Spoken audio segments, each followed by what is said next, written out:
Hi friends, பிரியாணிக்கு கத்திரிக்காய் குழம்பு எப்படி வைக்கிறதுன்னு பார்க்கலாங்க. அதுக்கு இந்த கத்திரிக்காய் இந்த மாதிரி நாலாக இப்படி பொளந்து எடுத்துக்கோங்க. இப்படி பொளந்து தண்ணியில் போட்டு வச்சுருக்குறேங்க. இப்போ வடசட்டியில் ஒரு 3 ஸ்பூன் எண்ணெய் சேர்த்துருக்குறேன். இதில் இஞ்சி, தேங்காய் ஒரு 50 கிராம்,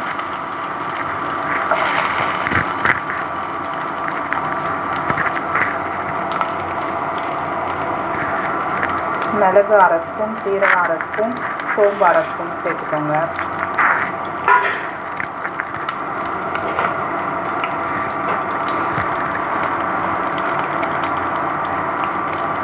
கருவேப்பிலை ஒரு கொத்து. இப்போ இதில் வெங்காயம் ஒரு 200 கிராமும், தக்காளி ஒரு 200 கிராம் கட் பண்ணி சேர்த்துக்கோங்க, பெரிய பெரிய பீஸாக.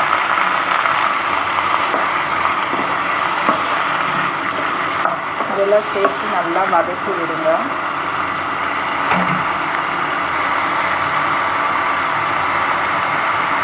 உப்பு ஒரு ஸ்பூன் சேர்த்துக்கோங்க.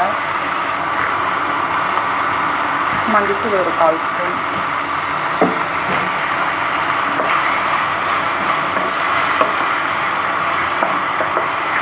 மஞ்சள் உப்பு சேர்த்துக்கிட்டிங்கன்னா சீக்கிரமாக வதங்கிடும்.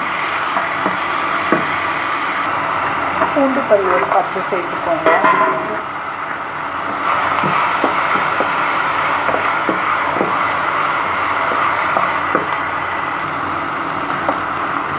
இதில் 1/2 ஸ்பூன் காஷ்மீரி சில்லி, 1 ஸ்பூன் குழம்பு மிளகாத்தூள், 1 ஸ்பூன் கொத்தமல்லி தூள் சேர்த்துக்கோங்க.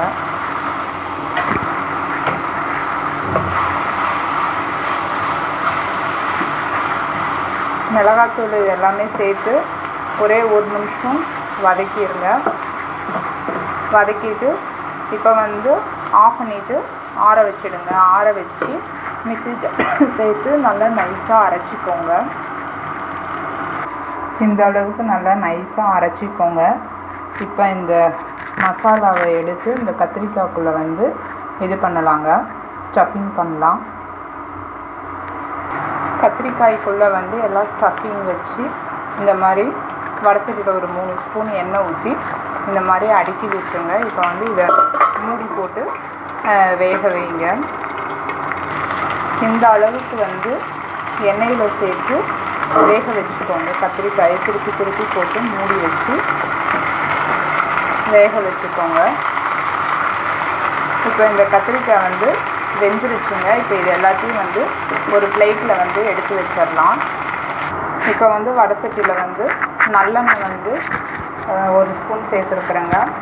இதில் கடுகு ஒரு 1/2 ஸ்பூன் சேர்த்துக்கோங்க.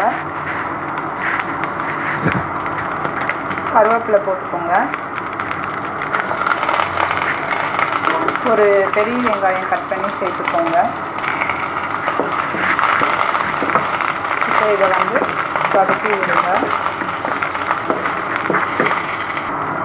இப்போ வெங்காயம் வதங்கி வச்சுங்க. இப்போ இதில் அரைச்சி வச்சுதான அந்த ஸ்டஃபிங் அரைச்சதான அந்த மசாலாவை சேர்த்து அதையும் நல்லா வதக்கி விட்டுருங்க.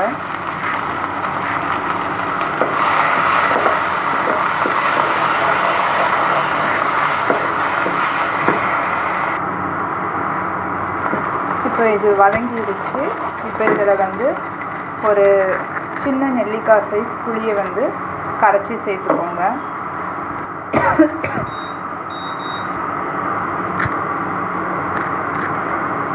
இப்போ புளி கரைச்சல்லாம் சேர்த்தாச்சுங்க. இது ஒரு 5 நிமிஷம் கொதிக்க விடலாம்.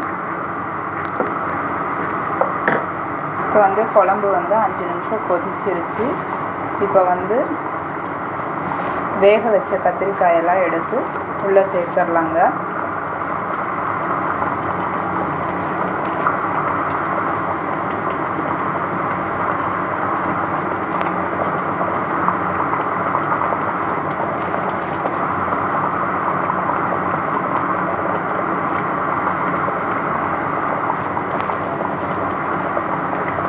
இப்போ இது இன்னும் ஒரு 5 நிமிஷத்துக்கு கொதிக்க விடலாம். கத்திரிக்காய் தொக்கு வந்து ரெடிங்க. இதை நீங்களும் செஞ்சு பாருங்கள். இது வந்து பிரியாணிக்கு வந்து இந்த தொக்கு வந்து சைட் டிஷ்ஷாக நல்லாயிருக்கும். இதை நீங்களும் செஞ்சு பாருங்கள். இந்த சேனல் பிடிச்சிருந்தால் லைக் பண்ணுங்கள், ஷேர் பண்ணுங்கள், சப்ஸ்கிரைப் பண்ணுங்கள், பெல் பட்டனை கிளிக் பண்ணுங்கள். தேங்க்யூ.